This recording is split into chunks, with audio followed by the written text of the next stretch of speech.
Today we bring you an action-adventure film named Troll, which is a story of a mythical creature coming to life. Its origin, past, and trauma. The story also sheds light on the father-daughter duo who shared the same passions. We hope you enjoy our effort. The movie starts with Nora and her father, Tobias, climbing the mountains. Her father believes if we see something from our hearts we will see what people think are fairy tales and that trolls still exist and are hiding from the world. He had told Nora a story that long ago at a troll wedding that there were 13 trolls who were drunk, they lost the track of time and the sun rose and they all became stones and now they are mountains. Nora doesn't think that these stories have reality. His father asks her to see the mountains with her heart and she sees reflections of trolls in the mountains. After 20 years Nora is on the Atlantic coast of Norway. She is now a professor and they are digging there for the last 6 months, but they were unable to find any significant findings. The team leader wants to go back and stop the search but Nora is persistent. While Nora is digging she finds something and is excited about her find. On the other hand in the mountains, some workers are bombing the mountains for the construction of the metro subway. After the explosion the workers see something coming toward them, and the workers start running. At the defense headquarters in Oslo, a message is received that there is some unusual activity in the mountains, upon which spy aircraft are sent to the territory to inspect. The Prime Minister is informed about the situation and is shown a video of the giant marks. Nora is called for a meeting with the Prime Minister and high-ranking officials. They are searching about the possibilities of the incidents. In photos, giant footprints can be seen clearly. Different scientists give their feedback on the prints and think that they are marks that are caused by gas explosions. Nora says that these are footprints. Sigrid, a security officer, enters and shares a video of the blast with everyone. In a village, a couple is having breakfast. They feel an earthquake, and immediately hide underground. When they come out half of their house was destructed. In the meeting, Nora says that she can work on the investigation and along with Andreas she is sent to investigate the strange incident. Nora and Andreas come to the accident site. She was informed by Captain Chris that the footprints go 2 miles south and then they vanish. Nora talks to the elderly couple.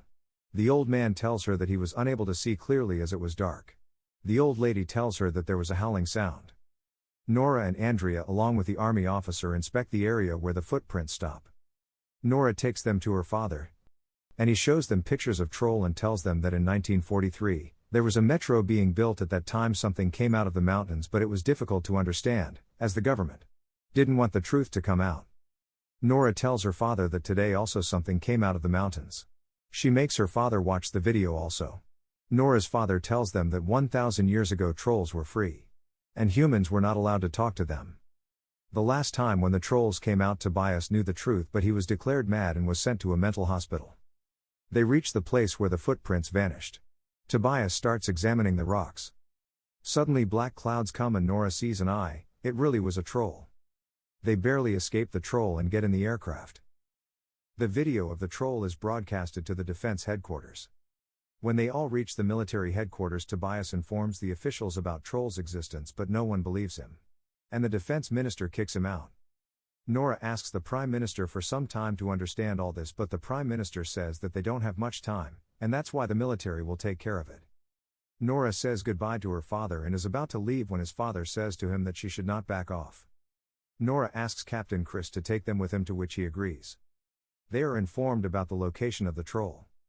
They reach there and wait for it to come. Nora's father apologizes to her as he ignored her after the death of her mother. After some time the troll arrives. The troops start firing on it. Firing doesn't have any effect on the troll, instead it gets angry and attacks the soldiers and a lot of soldiers die. Nora, Tobias, Andrea, and Chris hide behind a rock. There is another injured soldier behind that rock who is a Christian. The troll eats the Christian soldier and Tobias says that trolls can smell Christian blood. Tobias comes out and tries to communicate with the troll. The troll understands him and becomes calm. Some soldiers start firing at it again. This makes it angry and it kills them. The troll mistakenly hits Tobias as well. When he sees Tobias he becomes sad and leaves. Tobias's condition is serious. He says 2 words, royal palace and home, and dies. Nora cries on the death of her father. The next morning Chris tells Nora that they are going to attack the troll from airplanes. Nora reads troll stories and learns that trolls can smell Christians' blood, and they didn't like church bells. This is why trolls attack the churches. Nora notifies the commander about her discoveries, and Captain Chris also thinks that she is right. As if they could stop the troll without so much damage, it would have been a good option. According to Nora, they will ring the church bells, and this way they will stop the troll. Up to some extent, this plan works as the bells bother the troll, but he gets mad and he starts breaking the bells. In this, a kid's life endangers, but the troll saves the kid and goes away. Chris, Nora, and Andrea are surprised after seeing this. Because of the failure of Nora's plan, she was kicked out of the mission. It is known that the troll is coming toward Oslo. The government decides to kill the troll with missiles, and the city gets evacuated. This was a hard decision as it was against Norway's policy and also it could cause huge damages. Andreas tells Nora about the evacuation of the city.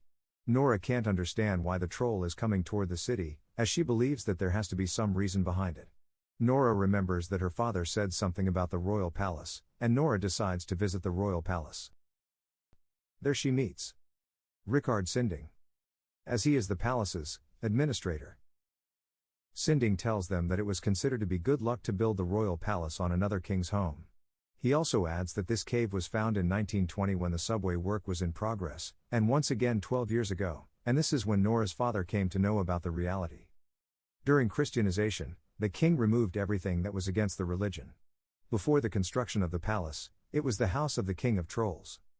He lets them see the skeletons of the trolls and tells them that the trolls did not like the church bells and that's why the king got them killed. Only a son of the troll king was left and he was lured into the mountains where he was locked in a cave so that he could die alone. Nora now understands why the troll is coming towards Oslo as he wants to return to his home. Nora puts light on the skeletons, which turns them into stone. She tells Andrea that the trolls live in the darkness and turn into stone with the sunlight. Nora calls Captain Chris and tells him her plan to kill the troll. She asks him to bring lots of UV light to a big ground. Sigrid calls Andrea and tells him that the government has decided to fire the missiles to kill the troll. Nora says that they need time. Andrea asks Sigrid to hack the system and delay the firing of the missile. Nora and Andrea keep a skull of a troll child in a jeep so that they can lure the troll to the ground where Captain Chris has already prepared the lights. But on the way accidentally the skull drops. The troll takes it and drops it and the skull breaks. The troll gets angry and follows Nora. Nora takes him to the ground where Captain Chris is waiting for them with the UV lights. At the defense headquarters, the defense minister knows that Sigrid has hacked the system, and they prepare to attack the missile on the troll, but as the plane was about to strike he notices the civilians, and the plan was halted. At the ground, Captain Chris turns on the lights and the troll is in pain. When Nora sees this she feels sorry and says that the troll will not survive this much light. She turns off the light and tries to talk to the troll and tells him that he should go away to the mountains, but it was too late as the sun rises and the troll turns into stone. And this way the myth and the legend finishes. The Prime Minister and all the high officials arrive at the site. The Prime Minister thanks Nora and the film ends. If you like our effort, please subscribe to our channel and leave a comment. It encourages us to make more content for you. Also, please hit the bell icon so that you don't miss our new videos.